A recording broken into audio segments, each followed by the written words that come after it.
예, 프린트물을 봅니다. 프린트물 첫 번째 마태복음 25장 31절부터 34절 그다음에 봅니다. 프린트물 첫 번째입니다. 마태복음 25장 31절. 인자가 자기 영광으로 모든 천사와 함께 올 때에 자기 영광의 보좌에 앉으리니 모든 민족을 그 앞에 모으고 각각 구분하기를 목자가 양과 염소를 구분하는 것 같이 하여 양은 그의 오른편에 염소는 왼편에 두리라. 그때 임금이 오른편에 있는 자들에게 이르시되 내 아버지께 복받을 자들이여 나와 창세로부터 너희를 위하여 예비된 나라를 상속받으라. 41절 또 왼편에 있는 자들에게 이르시되 저주를 받은 자들아 나를 떠나 마귀와 그 사자들을 위하여 예비된 영원한 불에 들어가라. 아멘. 예수님의 몸된 교회와 예수님이 세상을 심판하시는 이유와 목적 두 번째 시간이 되겠습니다. 우리 예수님의 천국 잔치에 귀한 명절에 이렇게 함께 해주신 또 영상을 통해서도 이 잔치에 함께 하시는 우리 지체들 앞뒤로 서로 인사하고 잘 오셨습니다. 축복합니다. 사랑합니다. 교제하겠습니다.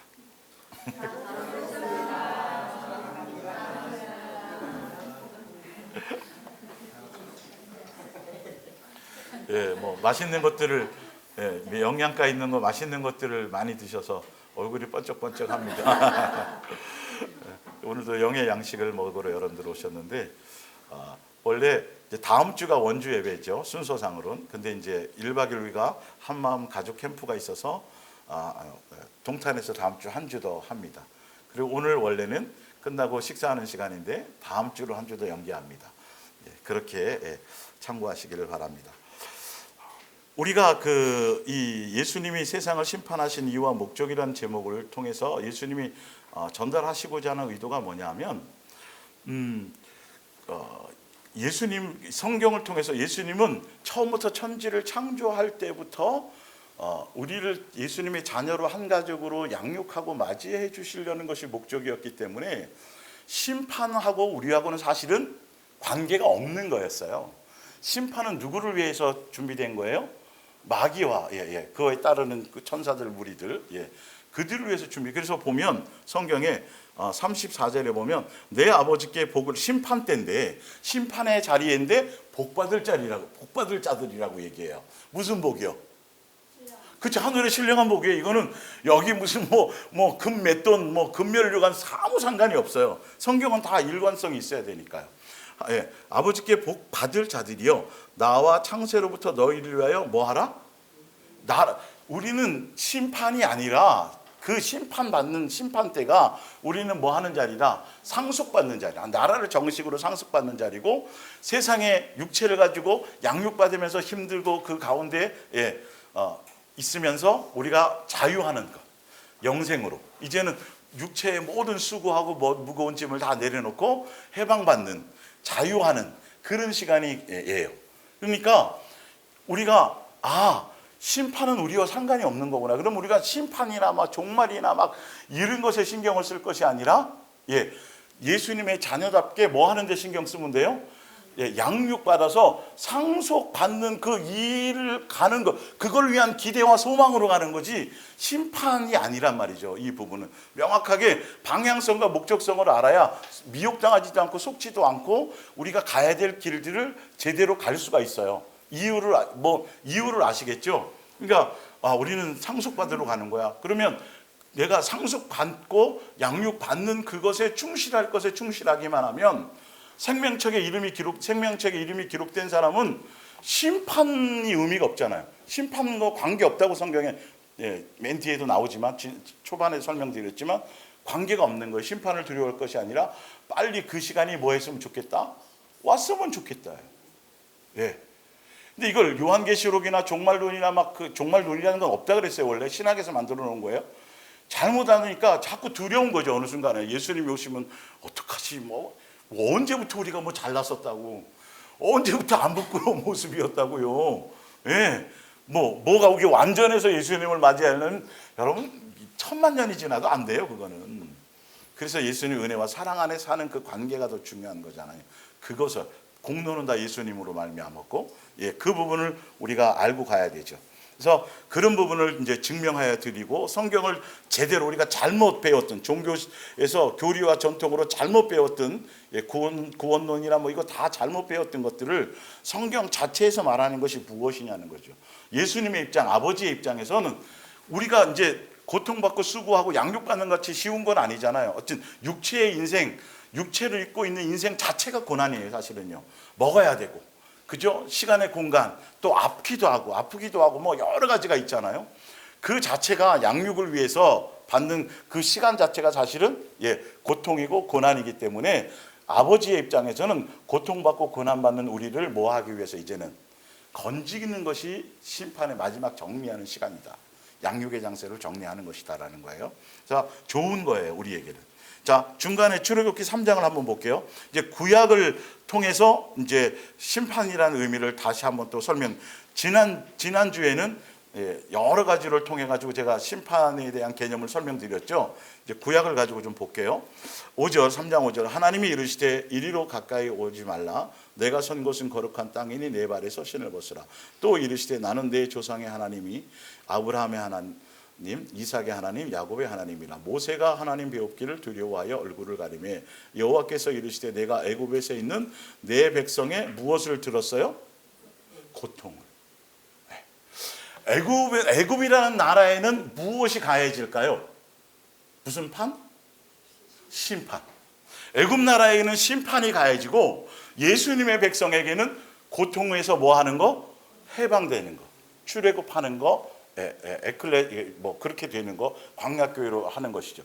분명히 노아의 홍수가, 그 홍수가 예수님 안에 있고 방주 안에 있는 사람에게는 그것이 살아나는, 자유하는 그 악한 세상, 진짜 범죄한 세상, 타락한 세상에서 건지는 받는 거지만, 그 반대적인 사람들은 실제로 뭐 되는 것이다?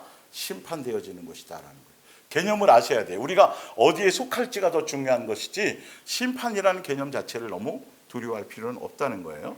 분명히 보고 그들의 감독자로 말미암아 부르짖음을 듣고 그 근심을 알고 내가 내려가서 그들을 애굽인의 손에서 건져내고 그들을 그 땅에서 인도하여 아름답고 광대한 땅, 젖과 꿀이 흐르는 땅, 곧 가나안 족속, 헷 족속, 아모리 족속, 브리스 족속, 히위 족속, 여부수 족속의 지방에 데려가려 하노라. 9절에 이제 가라. 이스라엘 자손에 뭘 들었어요? 부르짖음이 내게 달하고. 지난주에 이거 설명드렸죠. 밤낮 예수님의 뜻을 구하고 그래서 제대로 양육받고 말씀대로 살려고 하는 그 고통과 그 마음을 예수님이 들으시는 거죠. 세상과 타협하지 않고 진리대로 살려고 그러고 양육을 가려고 하는 그 마음의 중심의 것들을 이제는 예수님이 오셔서 정리하는, 건져주러 오시는 거예요. 이스라엘 백성도 출애굽이라는 개념이 바로 똑같은 거죠. 그래서 내게 달하고 애굽 사람이 그들을 괴롭히는 학대도 내가 보았으니 이제 내가 너를 바로에게로 보내어 너에게 내 백성 이스라엘 자손을 애굽에서 인도해 내게 하리라. 그래서 애굽 군대는 이스라엘 백성은 홍해를 통해서 살고 자유하고 노예에서 해방돼서 건짐을 받았지만 애굽 군대는 그 안에서 다 수장돼서 멸망해버리고 말았잖아요. 이게 심판이에요. 우리는 좋은 거예요. 우리에게는 자유한 거예요. 이해가 가시죠? 그래서 우리는 상속받는 것, 예수님의 뜻대로 예수님께 마음을 두는 것, 그거 신경 쓰는 게 낫지 자꾸 언제 오시나 뭐 날짜 계산하고 항상 사모함 그거랑 그거 빼먹었네. 마라나타 빼먹었네. 그것과 지금 종교적인 개념에서 자꾸 그 종말론의 어떤 그 개념에 예수님이 언제 오시는 때 계산하고, 이거랑은 근본적으로 틀린 거란 말이에요. 거기에 에너지를 다 쏟게 만든다고요. 그것도 없이. 알아도 내가 살지 못하면 소용이 없다니까요. 시험 날짜가 언제 선생님이 급하게 쪽지 시험 볼지 정보를 얻었어. 공부 안 하면 소용 없잖아요. 본질을 가야 되는데 사단이 그렇게 교묘하게 대단하게 그렇게 자꾸 속인단 말이죠. 정작 신경 써야 될 것들을 집중하지 못하도록 하는 게 사단의 전략이에요. 자, 지금 여호수아 2장부터 이 밑에는 뭐냐면 이제 그 여리고성에 대한 거예요. 여리고성을 예수님이 이제 가나안 땅을 정복하기 위해서 첫 번째 관문이 이제 여리고성이었는데, 계속 제가 지금 심판에 대한 부분을 제대로 원리를 설명드리려고 하는 거예요. 그래서 여리고성에 너무도 성이 크고 방대하고 도대체 뭐 이거는 무너뜨릴 만한 어떤 인간적으로는 무너뜨릴 만한 것이 없어 하여튼 두려워하고 있을 때에 정탐꾼도 보내잖아요. 다 보내고 이제 할 때에 말씀을 주시죠. 매일매일. 그러니까 하루 첫째 날은 하루, 둘째 날은 2바퀴, 셋째 날은 3바퀴. 아무 말 하지 말고 조용하게 소리도 내지 말고, 그리고 마지막 이때는 7바퀴를 불고 마지막 때는 뭐 하나? 나팔을 불러. 그 나팔을 불 때 무너지는 여리고성이. 나팔을 불 때는 그 여리고성 안에 있는 사람에게는 뭐고? 멸망이고. 그런데 여리고성 안에서 믿음을 지켰던 누구요? 라합에게는 무슨 소리예요? 멸망의 소리예요? 해방의 소리예요? 이런 거예요, 이런 거. 그 장면을 지금 제가 설명드리려는 거예요. 그 어떤 영적인 의미를 아시라는 것이죠. 자, 그래서 요하수아서 2장 18절, 우리가 이 땅에 들어올 때에 우리를 달아내린 창문에 이 붉은 줄을 메고, 예수님의 십자가 보혈을 얘기하는 거죠. 내 부모와, 여기도 보면 나오잖아요. 너와 내 집이 구원이잖아요. 그럼 잘 이 원리를 잘 생각하셔야 돼요. 그래서 내 부모와 형제와 내 아버지의 가족들을 다 내 집에 모으라. 라합이 이르되 너희의 말대로 할 것이라 하고 그들을 보내어 가게 하고 붉은 줄을 창문에 가라는 대로 그대로 순종을 한 거죠. 여호수아서 6장 2절, 여호와께서 여호수아에게 이르시되 보라, 내가 여리고와 그 왕과 용사들을 내 손에 넘겨 주었으니 너희 모든 군사는 그 성을 둘러 성 주위를 매일 한 번씩 돌되 엿새 동안을 그리하여 제사장 7은 7 양각 나팔을 잡고 언약궤 앞에서 나아갈 것이요, 7째 날에는 그 성을 몇 번 돌라고요? 7번 돌며 그 제사장들은 나팔을 불 것이며, 제사장들이 양각 나팔을 길게 불어 그 나팔 소리가 너희에게 들릴 때에는 백성은 다 큰 소리로 외쳐 부를 것이라. 그리하면 그 성벽이 무너져 내리리니 백성은 각기 앞으로 올라갈지니라 하시니. 23절에 정탐한 젊은이들이 들어가서 라합과 그의 부모와 그의 형제와 그에게 속한 모든 것을 이끌어내고 또 그의 친족도 다 이끌어내고 그들을 이스라엘의 진영 밖에 두고 여호수아가 기생 라합과 그의 아버지의 가족과 그에게 속한 모든 것을 살렸으므로 그가 오늘까지 이스라엘 중에 거주하였으니 이는 여호수아가 여리고를 정탐하려고 보낸 사자들을 숨겼음이었더라. 믿음으로 행함으로 되었다. 그 라합의 얘기가 히브리서 11장 31절에 결론을 내고 있는데 믿음으로 그 믿은 거예요. 이 여리고성을 예수님께서 접수하셨다라는 걸 믿고 정탐꾼의 말을 듣고, 이 정탐꾼 중에 하나와 라합이 결혼해요, 나중에. 어쨌든 거기에 러브 스토리도 있어요. 하여튼 그것을 믿고, 그리고 더 중요한 건 진짜 붉은 줄을, 예수님의 은혜 안에 들어가 있는 거죠. 그러니까 여리고성 자체가, 구원이라는 자체가 우리의 노력과 수고가 아니에요.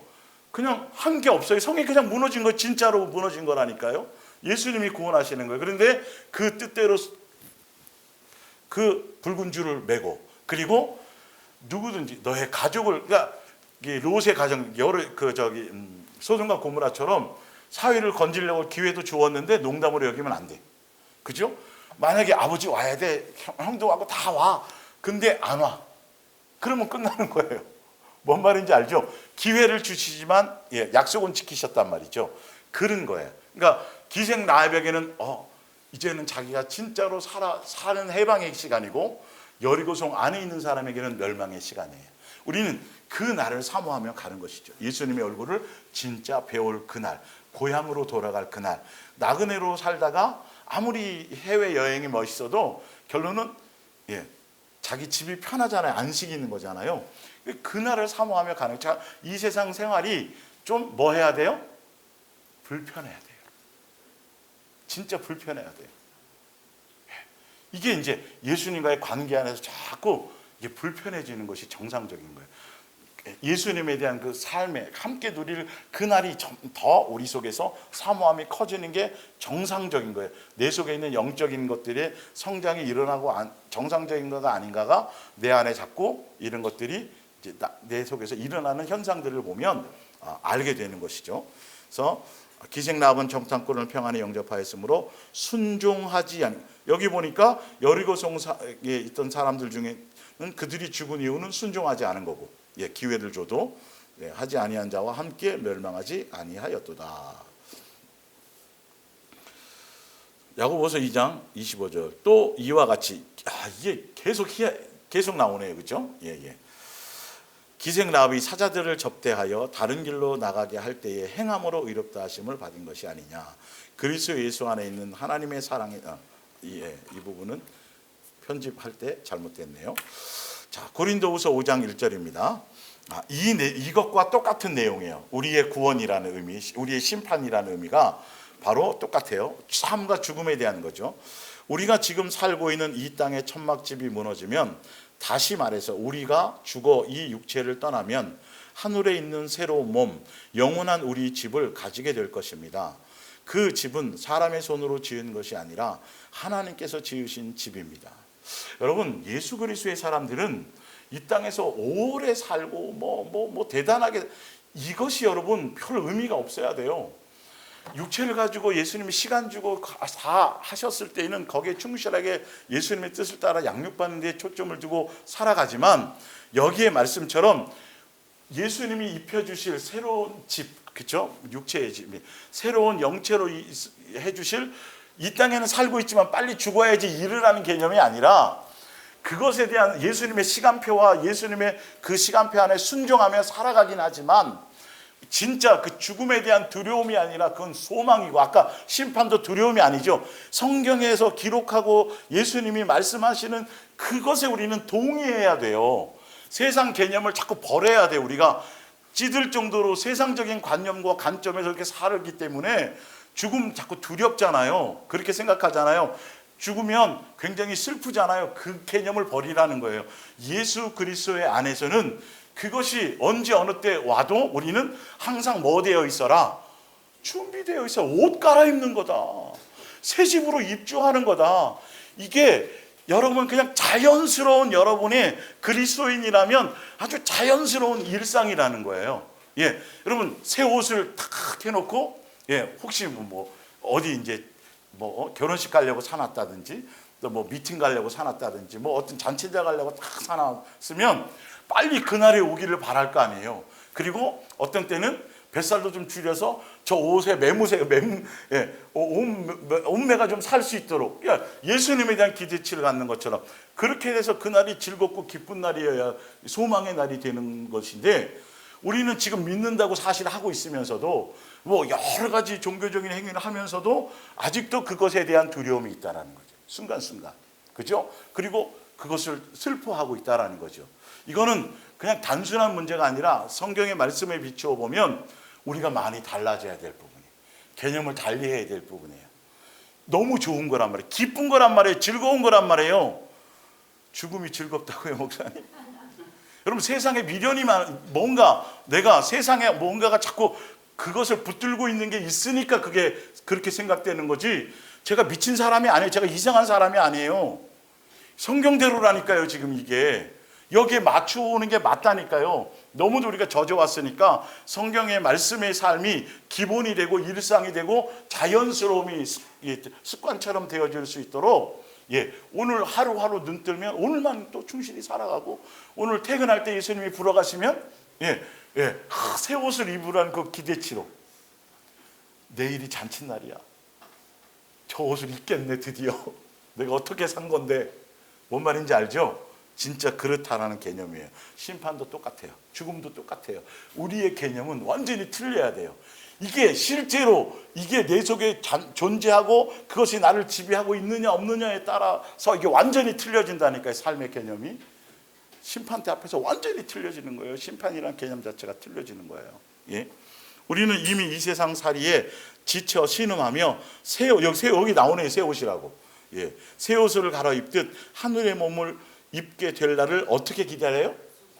여러분, 손꼽아 기다리세요. 제발 손꼽아 기다리는 것이 되어야 돼요.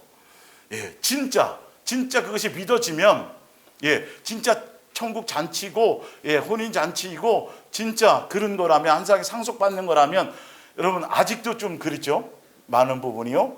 이게 여러분 개념을 다시 자꾸 말씀의 개념으로 돌아가셔야 돼요. 손꼽아 기다려야 돼요. 진짜 손꼽아 기다리는 것이 돼야 돼요. 그것은 우리가 몸이 없는 영으로만 살 수 없기 때문입니다. 이 땅에서 이 몸을 입고 살아가면서 힘들어 신음하지만 먹어야 되지. 어떤 데 아파. 뭐 여러 가지 있잖아요. 그죠? 예. 그렇다고 해서 죽기를 또 바라면 안 돼. 에이, 까짓거 세상. 그냥 빨리 이게 아니에요. 뭐 내 인생이 내 뜻대로 안 되고 막 그럴 때 그게다 무슨 얘기예요? 아유, 전쟁이나 났으면 좋겠다. 그 개념이 아니고 진짜 사모함에 대한 얘기. 지옥 안 가는 거 이 개념이 아니라 진짜 예수님에 대한 것이어야 된다고 그랬잖아요. 예? 그 마음, 그것을 우리는 자꾸 점검하는 거예요. 그렇다고 해서 죽기를 바라는 것은 아니라 다만 새로운 몸이 있기를 간절히 바랄 뿐입니다. 그리하여 이 죽을 몸이 영원한 생명을 덧입기를 바라는 것입니다. 5절에 이것은 바로 하나님께서 우리를 위해 준비해 주신 것이며 거짓말이 아니라고 보증으로 우리를 뭘 보냈어요? 성령을 보내서 양육의 길을 이끌어 주시고 아버지라 부르게 하시고 아버지라는 것이 믿어지고 막 이것을 바로 그것에 대한 소망을 보증으로 주신 거예요. 우리를 어떻게 하면 믿게 하시려고? 어떻게 하면 믿게 하시려고요? 이해가 가세요? 예. 지금 우리는 확신을 가지고 하늘의 몸을 대망하고 있습니다. 그래서 우리는 두려워하지 않습니다. 어떤 것도 두려워하지 마세요. 병 걸린 것도 두려워하지 마시고 뭐 어떤 것도 두려워하지 마세요.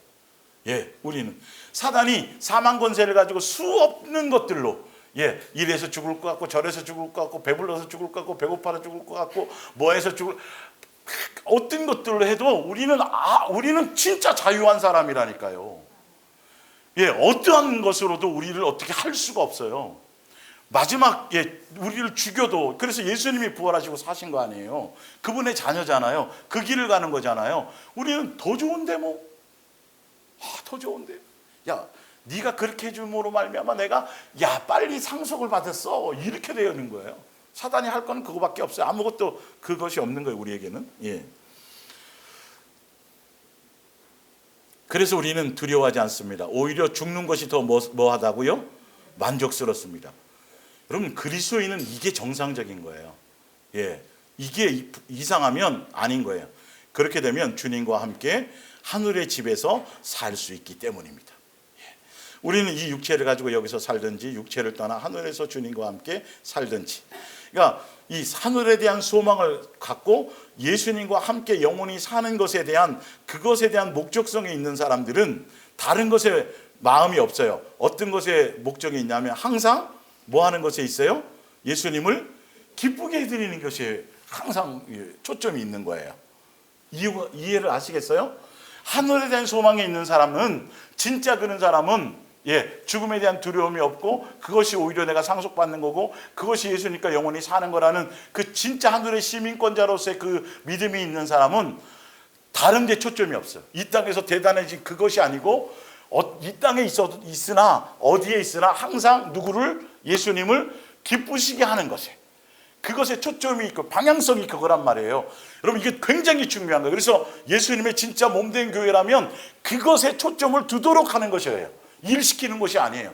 분주하게 자꾸 헌신, 사역, 사명 이걸 얘기하는 것이 아니라니까요. 그것에 초점을 두게 하는 것이에요. 목적입니다. 장차 우리는 모두 그리스도 앞에 서서 심판을 받아야 합니다. 그때에는 우리가 살아온 모습이 그분 앞에 다 드러나게 될 것입니다. 그리고 선한 일을 했든지 악한 일을 했든지 땅 위에 육체로 사는 동안에 행한 대로 보상을 받을 것입니다. 요한일서 4장 16절입니다. 그래서 우리는 심판이 뭐다? 좋은 거다. 기쁜 거다. 두렵지 않다. 똑같아요. 요한일서 4장 16절. 우리는 너무나도 크신 하나님의 사랑을 피부로 느끼고 있습니다. 또 우리를 극진히 사랑하신다고 말씀하신 하나님을 믿고 있습니다. 하나님은 무엇입니다? 사랑. 그러니까 우리가 이 땅에서 양육 안에 있고 그래서 방향성이 예수님의 뜻 안에서 하늘나라 상속자로서의 그 길을 가는 사람들은 다른 것에 있는 사람이 아니라 예수님과 뭐 하는 관계에 있는 사람이에요? 사랑하는 관계 안에 있는 사람이에요. 항상 사랑의 목적이고 사랑을 열매를 맺고 사랑하기 위한 것이고 그래서 예수님의 몸된 교회는 목적성과 방향성이 뭐다? 사랑을 나타내는 것이고, 사랑을 가르쳐 주는 것이고, 사랑할 수 있도록 해주는 것이고, 사랑의 열매를 맺는 대상이 있는 것이고, 다 교회는 그거 하려고 한 것이에요. 그 안에 있기만 하면, 왜? 그 예수님이 창조주 아버지가 심판주가 무엇이기 때문에 아가페 사랑의 본체와 본질과 본령이시기 때문에. 그래서 그분과 사랑하는 관계 안에 있고 그 사랑을 날마다 느끼며 살아가는 그 사람들은 아무것도 두렵지 않아요. 예수로 옷 입고 예수로 먹고 예수로 마시는 것, 사랑하는 관계 안에 붙어 있는 것, 그것만 있으면 돼요.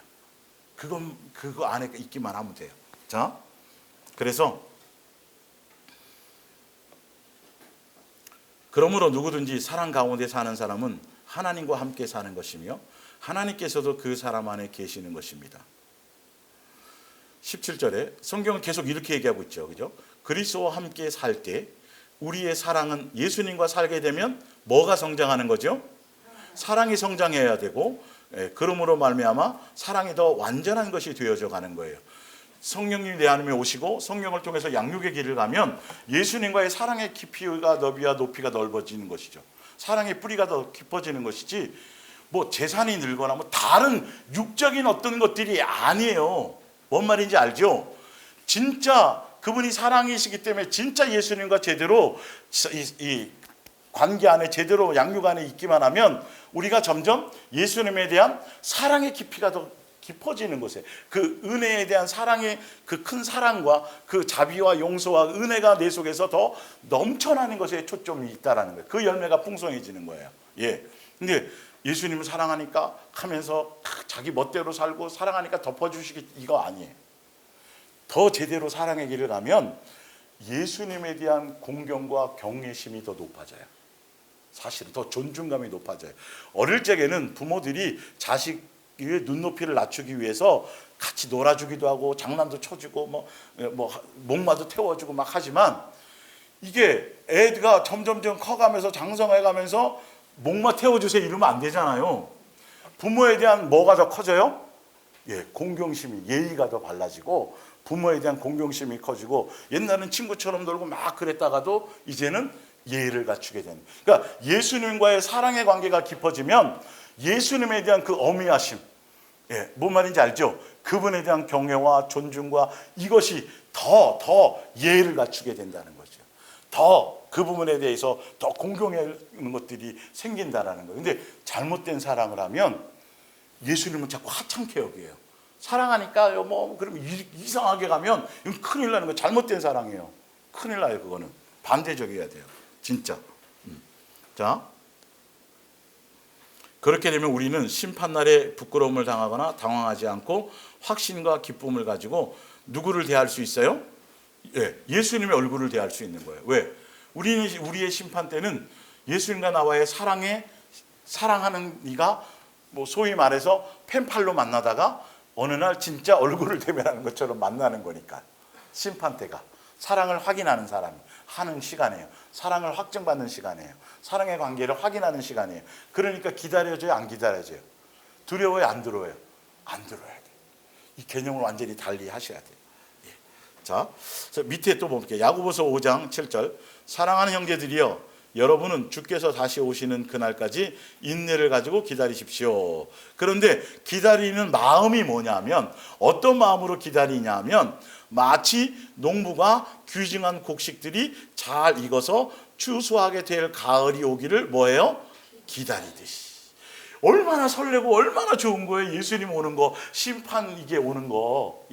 심판이 온다라는 것. 우리는 심판하고 관계 없으니까 더더군다나 이해가 가시죠? 그래서 예수님이 오시는 어떤 이유든 간에, 아까 요한일서 4장 밑에 어떤 이유든 간에 내 안에 아직도 어떤 이유든 간에 두려움이 있거나 염려와 근심과 걱정이 있다면 아직 예수님과의 사랑에 뭔가 채워지지 못하는 부분이 있다라는 걸 아셔야 돼요.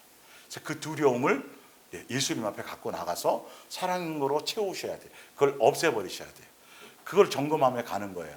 그러니까 예수님이 오실 날은, 그러니까 지금 성경이 같은 내용을, 심판이라는 내용을 지금 이건 야고보가 얘기한 거예요. 아까는 누가? 사도 바울이 얘기하고, 그렇죠? 근데 봤더니 내용은 다 같아요. 똑같아요. 성경 어디에 심판을 없어요. 그게 정상적인 예수님과의 관계 안에 양육 안에 그 길을 가는 사람은 그래 예수님 너 내가 양육해서 하늘나라 주려고 왔지 내가 해온 거야 받아 이게 이루어지는 시간이지 지옥 보내려고 나타나는 시간들이 아니에요. 우리에게는 정상적으로 그걸 아시라는 거예요. 속지 말라는 거죠. 그래서 마치 농부가 귀중한 곡식들이 잘 익어서 추수하게 될 가을이 오기를 기다리시지 여러분들도 뭐 하고 있다고요? 참고 기다려. 즐거운 거지만 그때까지 기다려야 된다는 거예요. 그리고 용기를 내십시오. 주께서 곧 뭐 할 것입니다. 예, 이거는 굉장히 소망이 강한 말이잖아요, 그죠? 조금만 더 견디면 돼요. 조금만 더 그냥 금방 곧 열매를 맺을 거예요. 추수할 거예요. 그걸로 잔치하게 될 거예요. 조금만 기다리세요. 이 뜻이란 말. 자, 요한계시록 3장 10절 내가 나의 인내의 말씀을 지켰은즉 내가 또한 너를 지켜 시험의 날을 면하게 하리니 이는 장차 온 세상에 임하여 땅에 거하는 자들을 시험할 때라. 내가 속히 오리니 내가 가진 것을 굳게 잡아 아무도 내 면류관을 빼앗지 못하게 하라. 요한계시록 22장 7절 속히 온다는 개념이 좋은 거예요, 좋은 거예요? 좋은 거란 말이에요. 보라 내가 속히 오리니 이 두루마리 예언의 말씀을 지키는 자는 뭐가 있도다? 복이 하늘에 속한 신령한 복을 차지하게 될 거라 이 말이죠. 12절에 보라 내가 속히 오니 또 속히 온대요. 이 속히 온다는 말이 예수님을 사모하며 기다리는 제대로 정상적으로 바르게 믿는 자들에게 대한 해당되는 얘기란 말이에요. 이게 다 보니까 안 믿는 자들, 심판받아야 될 믿는 척하는 자들이 아니라 계속 속히 온다는 개념이 야 조금만 견뎌 내가 가서 빨리 해결해 줄게. 너 건져 줄게. 너 다 그 정리해 줄게. 그 얘기예요. 그 얘기. 여기에 해당되는 사람이어야 되는 거예요. 사실은. 그러니까 왜 마라나타 해야 되는지 아시겠죠? 마라나타 좀 거리가 먼데 그럼 내가 자꾸 나를 돌아봐야 돼요. 이거는 진짜예요. 이게 정상적인 게 아닌 거니까 계속 그 부분들을 그러라고 말씀이 필요한 거예요. 그래서 면류관 못 빼앗으라는 거죠. 예, 생명의 간, 영생의 이것을 빼앗지 못하도록 잘 인내로 지키고 있으라는 거죠. 예. 만일 누구든지 이 두루마리 예언의 말씀에서 제하여 볼 거냐. 12절 보라 내가 속히 오리니 내가 줄 상. 이 상이라는 게 뭐라 그랬어요? 진짜 영생이고 하늘나라 상속이라 그랬어요. 물질적인 개념이 아니에요. 내게 있어 각 사람에게 그가 행한 대로 갚아주리라. 만일 누구든지 이 두루마리 예언의 말씀에서 제하여 버리면 하나님이 그 두루마리에 기록된 생명나무와 및 거룩한 성. 그러니까 위에 봤더니 뭐 준다 그랬어요? 상을 준다 그랬잖아요. 그죠? 그 상의 내용이 봤더니 밑에 뭐라고 돼 있어요? 생명나무와 거룩한 성에 참여하는 것. 아닌 사람은 제하여 버리지만 해당되는 사람은 그걸 준다는 거겠죠. 20절에 볼게요. 이것들을 증언하시니가 이르시되 내가 진실로가 들어가면 굉장히 중요하고 굉장히 진실된 말이고 굉장히 강조하는 말이에요. 예. 진실로 뭐 하리니? 속히 오리니. 이게 뻥이 아니란 말이에요. 진짜란 말이에요. 예. 속히 오리라 하시거늘 우리는 뭐 해야 돼요? 아멘. 주 예수여 어서 오시옵소서. 마음의 준비를 하고 항상 준비를 하고 이게 우주적인 종말보다 사실은 우리는 어디에 초점을 둬야 된다? 개인적인 종말에 초점을 두면 된다. 요한계시록 20장 6절이에요. 이 첫째 부활에 참여하는 자들은 복이 있고 거룩하도다. 둘째 사망이 그들을 다스리고 는 권세가 없고 또 내가 크고 흰 보좌와 그 위에 앉으신 이를 보니 땅과 하늘이 그 앞에 피하여 간데 없더라. 또 내가 보니 죽은 자들이나 큰 자나 작은 자나 그 보좌 앞에 서 있는데 책들이 펴 있는데 그래서 책에 대한 내용이 나오죠. 예, 또 다른 책 단수에 이거는 또 다른 책이 펴 있는데 한 책은 뭐고 생명책이고 나머지는 책들이에요. 행위. 그러니까 생명책에 이름이 기록된 사람들은 물론 삶의 열매가 분명히 있죠. 그러나 벌써 그 안에 예수님 안에 있는 사람들 자체 호적에 등록된 사람들 자체는 그 삶의 열매 자체가 뭐 된 사람이에요? 검증된 사람이에요. 심판대에서는 생명책에 이름이 기록된 사람들은 심판과 무관해요. 여기서 심판이라는 건 스스로 믿는다고 주장하고 뭐 하고 막 다 하지만 멋대로 믿은 사람들. 그 사람들은 억울할까요? 안 억울할까요? 자기들이 생각하기에는. 항소할 거란 말이에요. 분명히 보나마나. 염소를 보면 알잖아요. 내가 했는데요. 뭔 소리예요 도대체. 그리고 부자와 나사로에서도 부자도 그러잖아요. 그죠? 그거 틀렸어요. 그러지 말고 죽은 나사로 보내면 되잖아. 이게 그대로 살아있단 말이에요. 이게 죽어서 철드는 게 아니라고요. 그게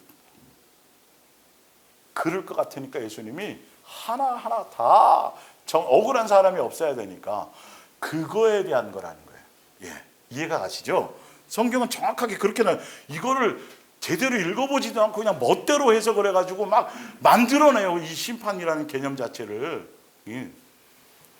행위가 아니에요. 사실은 알고 보면 행위권이 아니라 우리는 예수님께 붙어있고 예수님 안에 있는 그걸로 다 몰아통이지 누구 하나하나가 다 각계전투로 평가받는 게 아니에요. 그 생명책에 이름이 기록된 사람들은. 믿음의 분량이 다 틀리고요. 요구하는 게 다 틀려요. 팔은 팔로서 그거란 말이에요. 이해가 가시죠? 해결적인 어떤 그게 아니라는 거예요. 이게 세상의 개념으로 자꾸 하니까 목사들이 두렵게 만들어서 여러분 그래갖고 여러분 천국 못 갑니다부터 시작해서 자꾸 그런 쪽으로 하는 거죠. 우리는 누구 안에 있기만 하면 돼요. 그 예수님에 의해서 그 모든 것들이 되어져. 공로가 예수님이에요. 사실은 다. 그런데 거기서 높낮이 따지고 뭐 키높이 따지고 내가 잘했네 많은 이거는 예수님께 붙어있는 예수님의 몸된 교회의 사람이다. 마귀에게 속한 사람이다. 그렇죠. 열매가 완전히 틀린 거예요. 서로의 공동체로서 팔은 팔로서 자기만을 위해서 존재하지 않아요. 팔이 아무리 팔씨름 선수라 막 이만큼 해도 이 자체가 아무 의미가 없어요. 이걸 통해서 밥을 먹여줘야 돼. 이걸 통해서 같이 협력해서 뭘 해야 돼. 그래서 지체라 그런 거 몸이라고 선물해 놓은 거예요. 여러분 예수님이 정확하신 분이에요.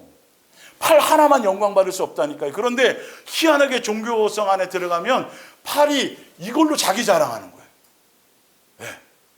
마라톤 해갖고 뛰면 다리가 자랑은 아니요. 어떤 것 하나 누구의 통제가 없어서는 안 돼요? 머리의 통제가 없어서는 안 돼요. 다 머리에 의한 거예요. 그리고 유기체적으로 같이 돌아가서 하나만 영광 받는 게 아니에요. 전체가 다 뭐 하는 거죠? 전체가 다 영광 받는 시스템이에요. 그런데 마귀적인 것은 자기들만 각자가 마귀는 자기만 영광 받으려고 하잖아요. 목사 혼자만 영광 받거나 뭐에서 대단히 헌신한 그 사람만. 성경의 공동체는 그렇지 않아요. 그래서 그걸 드러내지 않는단 말이에요. 다 함께라는 거예요. 내가 이 팔을 이 역할을 감당할 수 있던 것은 입이 위가 또 잘 소화해줘서 그렇고 심장이 그때 막 마침 뛰어줘서 그렇고 또 오른팔잡이라면 무슨 팔이 있어야 돼요? 왼팔이 여기 잡는 이걸 잡아줘야 돼요. 이게 없으면 이거는 안 돼요. 절대 못 이겨요. 이게 연합작품이란 말이에요. 그게 교회예요. 그게 진짜 예수님의 몸된 교회예요. 혼자 누구 하나 독불장군으로 뛰어나고 위대하고 대단하고 여러분 이 개념 자체가 없어요. 이제 좀 확연히 드러나죠. 왜 분쟁할 수밖에 없었는가 교회들이. 별거 아닐 때는 끼리끼리는 뭐 차 마시고 뭐하고 좋아하고 할래 하면 이러다가 어느 순간 되면 그죠. 좋은 사람끼리 자꾸 모이고 이게 대화 내용도 같지도 않고 이해가 가시죠 그게. 그건 벌써 소속이 틀려서 그런 거예요. 예수님께 속해 있으면 절대 칭찬을 나누지 않아요. 나는 이만큼 했는데 나는 맨날 화장실 청소만 하는데 저거는 맨날 이쁘다고 한복 입고 이런 개념이 없다니까요 여러분. 그게 다 열매라고요. 그 사람은 그 사람으로서도 귀하고 누구의 입장에서는 고린도전서 12장이 예수님의 입장을 봐야 되는데 이 하나가 다 주를 위해서 한다고 얘기하면서 그 안에서 속으로는 나를 부목사님이 나를 좀 잘못 봤어 그때 내가 좀 명절에 선물이라도 해야 되는 건데 그러니 맨날 나는 저거 안 시키지 이러는 거예요. 그래서 한복 입고 어서 오세요 그러면 보기 싫은 거야. 꼴 보기 싫은 거야. 여러분 그 영의 행동이에요. 그 영에서 나오는 열매인 거예요. 그게요. 지금 그런 걸로 고통스러워할 때가 아니에요. 우리가 지금 불필요한 에너지를 낭비하고 있다니까요. 근데 교회가 그런 분위기를 만들잖아요. 자꾸. 그래서 먹고 살기 힘들어서 막 못 나오고 막 봉사할 시간도 없고 막 그런 사람들은 취급도 못 받고 괜히 스스로 미리 뭐가 돼요? 죄인이 되는 거예요. 그리고 안 그런 사람들은 교회에서 행세하는 거죠. 뭐 대단해. 그 예수님 앞에 가서 어떻게 되려고 그게 예수님적인 요소가 아닌 거예요. 이제 이유를 명확하게 아시겠죠. 그러면 제대로 그래서 속해 있어야 되는 거 맞아요. 하여튼 자, 또 다른 책이 편지고 생명체로 죽은 자들이 자기 행위를 따라 책들에 기록된 대로 심판을 받는. 여기서 죽은 자들은 진짜 죽은 자들도 맞고, 그죠? 육에 속한 사람 다, 그죠? 믿지 않는 자들의 죽음도 다 포함되는 거예요. 예. 내주어 바다가 그 가운데 죽은 자들을 내주고 또 사망과 음부도 그 가운데서 죽은 자들을 내주매 각 사람이 자기의 행위대로 심판을 받고 사망과 음부도 불못에 던져지니 이것은 둘째 사망 곧 불못이라. 15절 누구든지 생명책에 기록되지 못한 자는 불못에 뭐하더라? 던지자. 그러니까 생명책에 이름이 기록된 사람들은 심판하고 무관하더라 이 말이죠. 예. 그래서 21장 7절을 보겠죠. 이기는 자는 이것들을 상속받으리라. 나는 그의 하나님이 되고 그는 내 아들이 되리라. 그러나 두려워하는 자들과 믿지 않은 자들과 흉악한 자들과 살인자들과, 그러니까 생명책에 이름이 없는 자들은 지금 8절의 내용을 갖고 있는 자들이에요. 예. 두려워한다는 건 뭐하는 무슨 관계 안에 없는 거다. 그렇죠. 이 사랑의 관계가 아닌 거예요. 주를 위해서 헌신하고 충성하고 막 방언도 천사의 방언도 얘기하고 전도도 많이 하고 그다음에 전 재산을 팔아서 뭐 해주고 고린도 13장처럼 그랬는데 무슨 관계는 아닌 거예요. 사랑의 열매의 관계는 아닌 거예요. 네. 명확한 거예요. 어떤 두려움도 우리 속에 없어야 돼요. 예, 사실은. 믿지 않은 자들과 흉악한 자들과 살인자들과 음행한 자들과 점순가들과 우상숭배자들과 거짓말하는 모든 자들을 불과 유황으로 타는 못에 던져지니 이것이 무슨 사망이다? 둘째 사망. 그러니까 성경은 이렇게 다 답을 낼 수 있도록 이렇게 곳곳에 돼 있어요. 이게 자연스럽게 조립이 되면 금방 이렇게 눈을 뜨면 띄워주시면 다 볼 수 있도록 돼 있단 말이에요. 아까 그러면 생명책에 이름 기록 못된 사람은 어떻게 하면 못 되지? 어떻게 하면 되지? 이게 다 나와 있는 거예요. 지금처럼 이걸 통해서요. 예. 그리고 아까 21장 7절에 보니까 이제 이겨야 되고 세상의 모든 미혹을 이겨야 되고 그래서 뭐 받는다 그래요? 상속받는 거라고 나오잖아요. 상속받는데 무엇과 무엇으로 자격이 주어져요? 아버지 아들로 확정이 돼서 이제는 그 양육의 과정을 거쳐서 이제 상속자로서 정식으로 이제 해서 하늘나라를 상속받는 거죠. 이 과정을 잘 통과했기 때문에, 양육의 과정을 통과했기 때문에 우리는 심판이 그런 것이지 우리와는 관계가 없는 것이라는 거예요. 아버지와 자녀의 관계를 뭐 하는 거다? 확증받는 것이다. 예수님은 마지막에 그거예요. 22장 15절을 보면 개들, 그래서 성경은 개들에 대해서 사도 바울이 얘기해서 개들이란 뭐냐면 율법을 지켜서 종교적인 의와 행위로서 뭐 하려고 하는 자들, 구원받으려고 하는 자들. 그게 개들이라 했어요. 할례를 강조하고 종교적인 의식과 뭐 이런 것들이 굉장히 중요한 거예요. 예수님의 사랑과 은혜와 그거여야 되는데 자꾸 그런 것들을 말로는 그렇게 해놓고 실제로는 다 엉뚱한 게 사람들을 얼굴매잖아요. 교회가 진짜 교회는 건물이 아니라 이건 건물은 예배당입니다. 그래놓고 정작 맨날 쭉 하면 교회들이 어디에만 신경 써요? 땅 사는데 건물 넓히는 데만 신경 쓰잖아요. 말이 앞뒤에 말이 안 맞는 거죠. 그런 것도 우리가 체크를 해야 되겠어요. 자, 점술가들과 음행하는 자들과 살인자들과 우상숭배자가 거짓말을 좋아하며 거짓 증거하거나 또 아니면 거짓 선지자들을 얘기하는 거죠. 지어내는 자는 다 성 밖에, 예루살렘 성 밖에. 결론은 불못에 던져지는 사람들이란 뜻이죠. 자, 요한복음 5장 29절. 제가 이거는 왜 써놨냐면 선한 일을 행하는 자는 무슨 부활로? 생명의 부활이 이게 첫째 부활이에요. 부활이 여러 번, 재림이 여러 번 있다는 소리가 아니에요, 이건? 이렇게밖에 안 나왔어요. 성경의 부활이 생명의 부활과 무슨 부활? 심판의 부활. 심판을 받을 목적으로 아까 뒤에 나왔잖아요. 생명책에 이름이 기록이 없는 사람들은 그 전에 생명의 부활은 그 전에 일어나고 나중에 진짜 심판 때에 그때는 생명책에 이름이 없는 사람이 뭐 받으려고? 심판 받으려고 부활하는 거예요. 그런데 이게 지금 전천년전 후천년 이거를 이게 자꾸 설로 그거 하는 사람들이 예수님이 종중에 2번 재림한다, 3번 재림한다, 부활이 몇 번 이렇게 자꾸 성경에 있는 대로 믿으라니까요. 부활은 딱 그거밖에 없어요. 첫째 사망과 무슨 사망? 둘째 사망, 지옥. 일단은 뭔 말인지 알죠? 기본 정확하게 예수님이 증거해 놓은 것을 먼저 하고 그 안에서 생각을 해야 되는데 사람들이 자기의 생각대로 임의대로 성경을 끄집어다가 엉뚱한 걸 맞추려고 하니까 문제인 거예요. 예, 그러니까 그렇게 부활에 참여한 사람, 그러니까 우리는 첫째 부활에 참여해야 돼. 막 자꾸 뭐 이상하게 경쟁하듯이 그렇게 가면 안 된다니까요. 이거는 자연스럽게 우리는 양육 안에 정상적인 코스 안에서 예수님이 붙어 있고 성경대로 그냥 일상으로 그냥 그렇게 되는 거란 말이에요. 이게 야, 너 대한민국에 있는 남자들은 다 군대 갔다 와야 돼. 아버지가 기업에 총수인데 너 군대 갔다 와야. 내가 갔다 오면 내가 너 군대는 갔다 와야지. 내가 그래서 네가 기업을 물려줄 거야. 네. 군대 가갖고 힘들게 막 하고 가지고 훈련 받고 탁 나오면 좋은 거예요, 좋은 거예요. 좋은 거잖아요. 그 상속받는 건데 이 개념 자체가 우리는 완전히 바꾸셔야 돼요. 교회들이 수없이 여기에 성경 자체는 그렇게 안 되어 있는데 멋대로 해석을 한단 말이에요. 예수 그리스도 안에 있는 사람은 먼저 죽은 사람, 또 그 당시 예수님 오실 때 그 시대에 살아있는 사람, 그 사람들은 그냥 생명의 부활로 하고 그걸로 끝나는 거예요. 다른 또 다음에 부활이 없어요. 아까 지금 요한계시처럼 읽어드린 것처럼. 그리고 그 사람들은 참여한 그 사람들은 둘째 사망의 해를 받지 않아요. 그 사람들은 어디에 속해 있으니까? 예수님께 속해 있고 생명책 이름이 있으니까.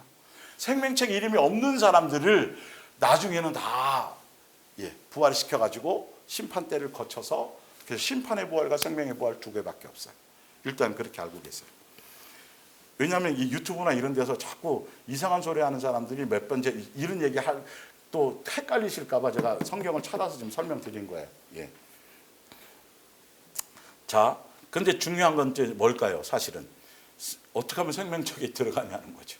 아까 나와 있는 그 반대적인 것들이 열매가 없으면 돼요. 사실은 그건 육에 속한 사람, 갈라디아서 5장에 보면 육에 속한 사람들이 그런 열매들이 있잖아요. 그러니까 예수님께 속하고 성령에 속하면 예수님적인 성령의 사랑의 DNA를 통해서 성령의 열매 맺는 것이 내 심령에서 나타나는 거잖아요.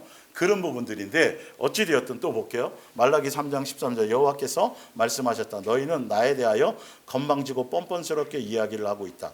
이거 다 뭐 하는 사람들이요? 이스라엘 백성들, 잘 믿는다고 하는 사람들이 이게 얘기하고 있는 거예요. 그러면서도 너희는 우리가 주님에 대하여 무슨 말을 하였습니까? 하고 반문을 한다. 그러므로 너희들이 한 말을 들어보아라. 우리가 주님을 섬겨도 모두 헛일이다. 또 우리가 주님의 말씀을 따르고 또 주께서 순종하는 일 때문에 세상의 온갖 재미와 쾌락을 멀리하는 것이 도대체 우리에게 무슨 유익이 있는가? 이게 믿는다고 하는 사람들 생각 속에도 이렇게 있어요. 이런 사람들이 심판받는 거예요. 뭔 말인지 알죠? 예, 이런 거. 그리고 15절에 지금 우리가 세상을 보면 하나님을 섬기며 하나님의 뜻을 따르려고 하지 않는 사람들이 얼마나 뭐 하는가? 제가 시편 73 지난주에 읽어드렸죠? 이것 때문에 속으로 막 삐지고 삐지. 진짜 진리대로 제대로 말씀대로 살려면 억울한 것도 있고요. 뭐 많아요. 사실 알고 보면 내 속에서 내적으로 싸워야 될 것들이 많아요. 예수님 다 알고 계신다니까요. 예, 그런 부분들이. 그토록 악한 짓들을 하는데도 그 사람들이 부유하고 행복하지 않은가. 하나님의 진노와 심판이 내려보라고 큰 소리를 치는데도 그들은 여전히 형벌을 모면하고 있다. 이것도 왜 예수님이 그거 안 하신다 그랬어요? 혹시 그 중에 의인이 잡초 그거 뽑다가 가라지 뽑다가 오히려 그렇게 될까봐 예수님 우리를 위해 하고 있는데 우리는 삐지고 있단 말이에요.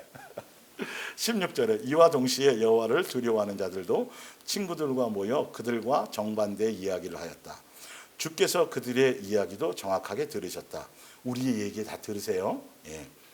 여기서 두려워한다 그러니까 여러분 다른 개념이 아니에요. 아까 경배한다라는 건 사랑으로 말미암아 그분의 어떤 그 사랑에 대한 깊이와 넓이 이걸 깨닫고 그 사랑에 대한 것에 의한 존중감인 거지 종교적인 두려움을 얘기하는 게 아니란 말이에요. 이 경외심이라는 것 제대로 아셔야 돼요. 예. 주님 그래서 주님을 두려워하며 주의 이름을 존중하는 자들의 이름이 주님 앞에 있는 무슨 책이에요? 회상책, 생명책. 여기 이게 생명책이에요. 성경에 다 뒤져보고 주석을 다 뒤져봐도 그 생명책이라는 근거 외에 다른 또 의미의 책은 없어요. 예. 무슨 말인지 알겠죠? 예. 기록되었어요. 그때에 온 세상의 주인이신 여호와께서 선언하셨다. 내가 가서 심판하는 날에 그들은 나의 사람이 될 것이다. 이제 확증이 되는 거죠. 너는 내가 너희 아버지가 되고 이제 이미와 아직이었는데 아직은 이제 이미 우리는 그 관계 안에 있지만 아직 확증은 안 됐잖아요. 그 날이 안 왔으니까 그 날에 가서 이제 확증하는 거죠. 예. 그래서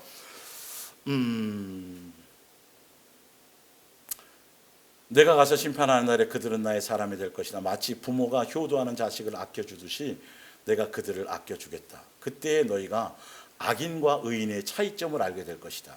그때에 너희가 하나님께 순종한 사람과 반역한 사람의 결과를 체험할 것이다.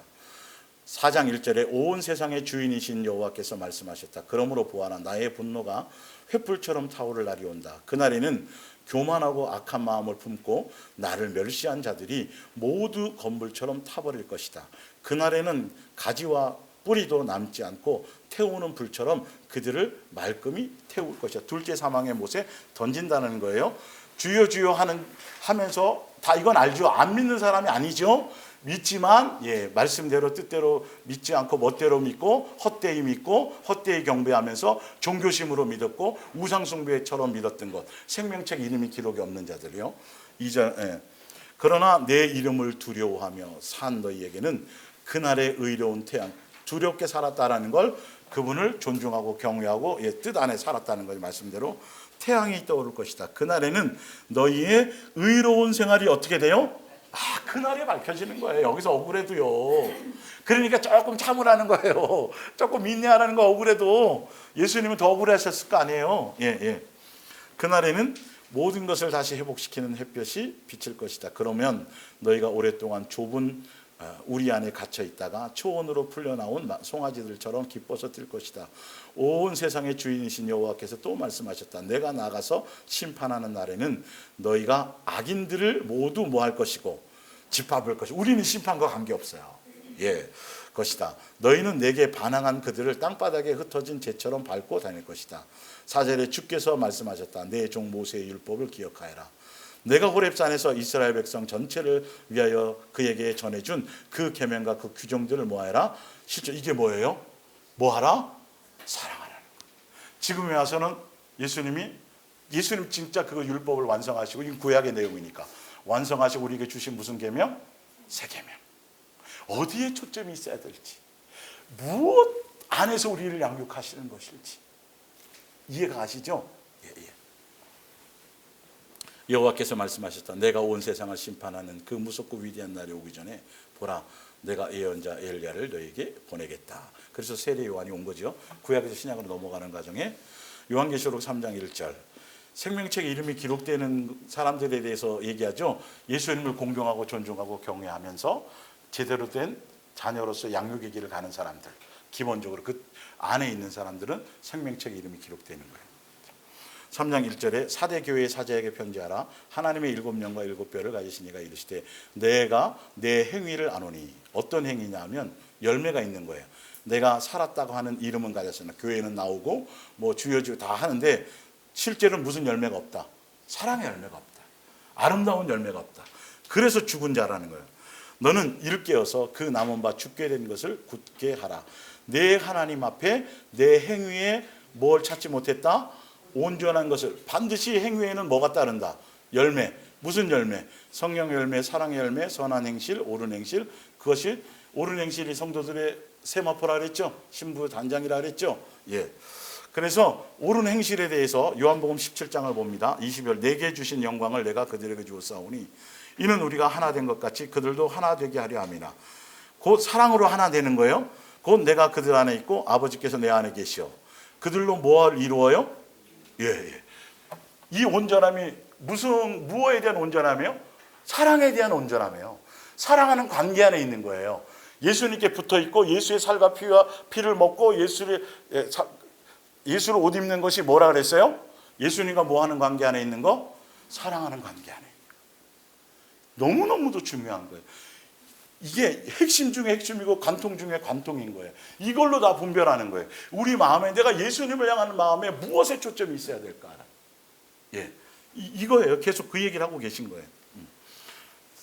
그래서 하나가 되거라 하면 아버지께서 나를 보내신 것 같이 나를 사랑하신 같이 그들도 사랑하신 것을 세상 사랑하는 관계 안에서 사랑의 열매를 맺고 그 삶에 그걸 가게 하는 것이 우리를 온전하게 하는 거예요. 사랑에 대한 온전함을 갖게 되는 것이죠.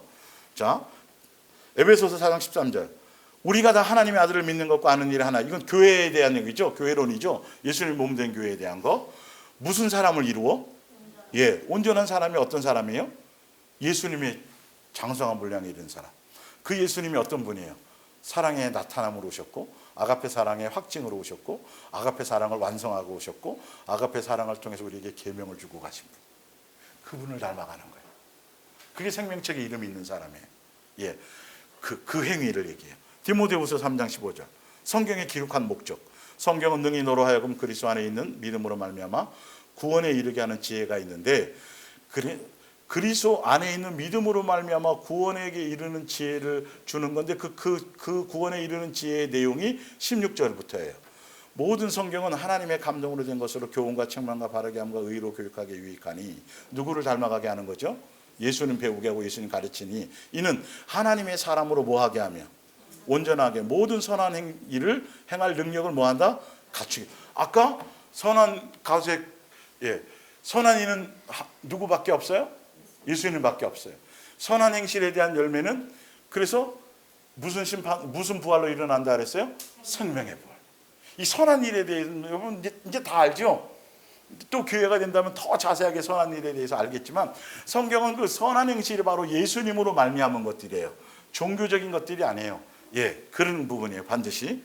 예. 그래서 성경의 목적은 성경을 통해서 예수님 닮아가면서 예수님처럼 그런 열매 맺는 사람, 예수화 되어져 가는 사람, 새 사람 되는 사람, 그리스도의 장성한 분량에 이른 사람이 되게 하려고 쓴 것이 이건데, 이 성경에서 쓸데없는 얘기만 한단 말이에요. 성경을 가지고 얘기하면서도 누구 얘기를 없어요? 예수님 얘기를 전혀 하지 않을 수도 있단 말이에요. 다른 얘기만 할 수도 있어요. 성경을 가지고도. 그러니까 분별을 해야죠. 성경을 자꾸 보고 성경과 갖고 말씀을 제대로 가면 자꾸 누가 떠올라야 되는데, 그렇죠. 자꾸 예수님의 은혜와 사랑과 예수님을 사랑하는 것과 예수님을 존중하는 것과 예수님을 깊이 생각하는 것과 예수님을 의지하는 것과 예수님을 바라보는 것과, 근데 그것이 의지하고 바라보고 하는 것의 목적성이 뭐다? 내 만족이 아니고 누구를 닮아가는 거. 그렇죠. 내 거를 내려놓고, 내 이론 내려놓고, 내 만족 내려놓고, 나 옳다는 거 내려놓고, 나의 의와 나의 선도 다 내려놓고, 오직 누구? 예수님이라는 그분에 맞추어가는 거라는 거예요. 근데 성경 가지고 자기 합리화시키는 사람들은 많단 말이에요. 엉뚱한 해석을 찾고. 성경에는 이런 내용도 있는데, 근데 진짜 제대로 성경 전체를 알고 보면 그 뜻이 아닌데 부분만 취해서 이상한 소리를 해요. 그러니까 뭐 구원 날짜 알아야 되고 뭐 이상한 소리 하는 게 어디서 자꾸 뽑아낸 거예요? 여기서 이상한 소리를 뽑아내서 그러는 거예요. 그 뜻이 아닌데.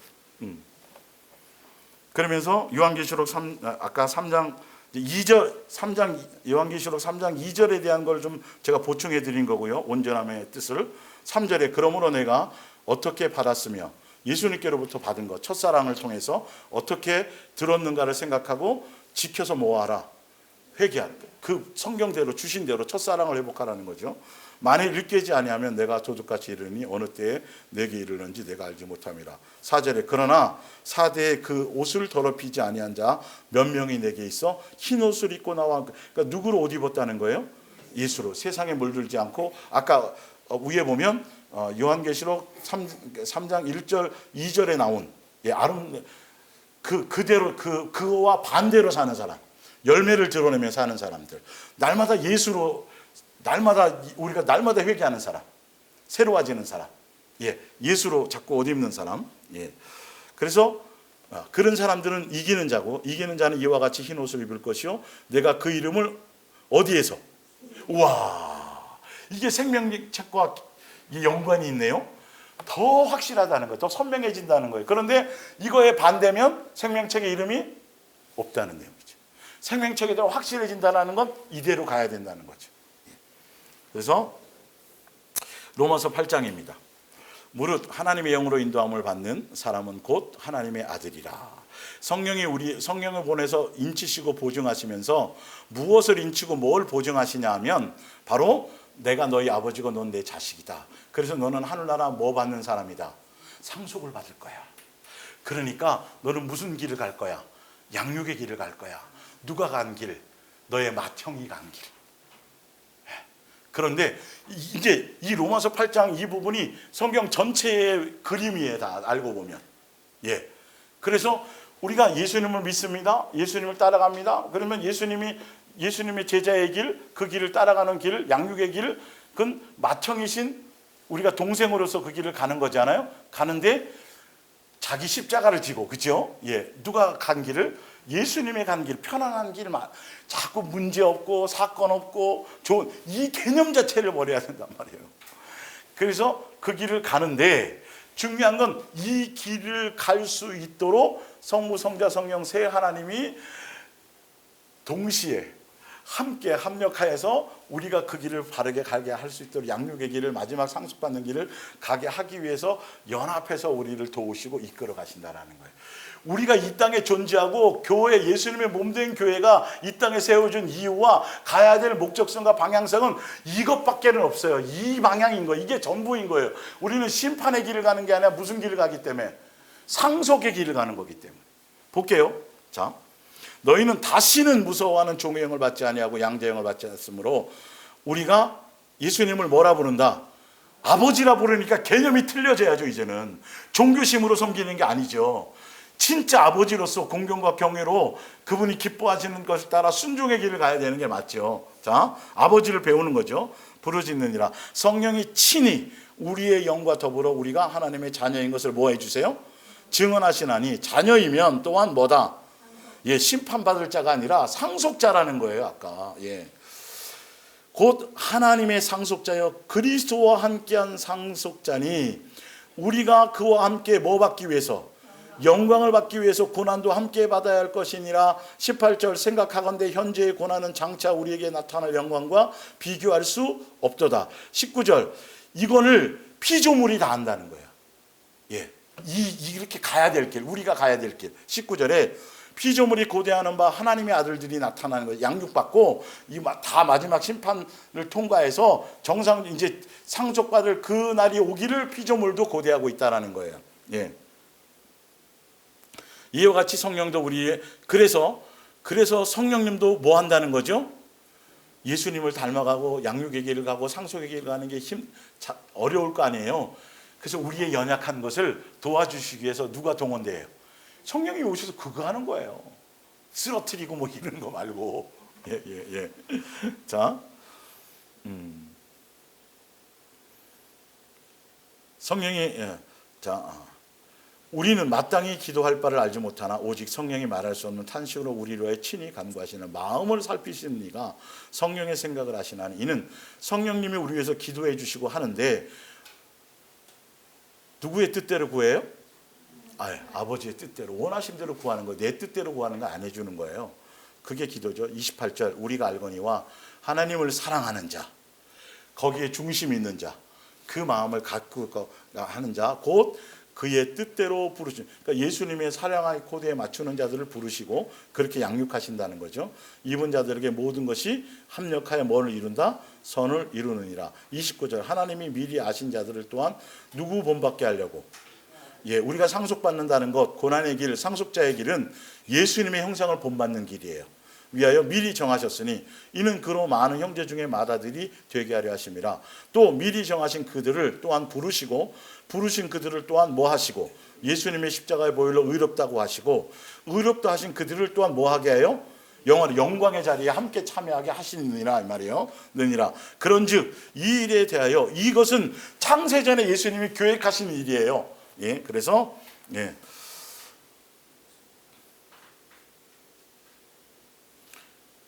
그런즉 이 일에 대해 우리가 무슨 말하려? 만일 하나님이 우리를 위하시면 누가 우리를 대적하리요? 자기 아들을 아끼지 아니하시고 우리 모든 사람을 위하여 내주시니가 어찌 그 아들과 함께 모든 것을 우리에게 주시지 아니하겠느냐? 누가 능히 하나님께서 택하신 자들을 고발하리요? 의롭다 하시는 이는 하나님이시니 누가 정죄하리요? 죽으실 뿐만 아니라 다시 살아나신 이는 그리스도 예수니 그는 하나님 우편에 계신 자요 우리를 위해 또 뭐예요?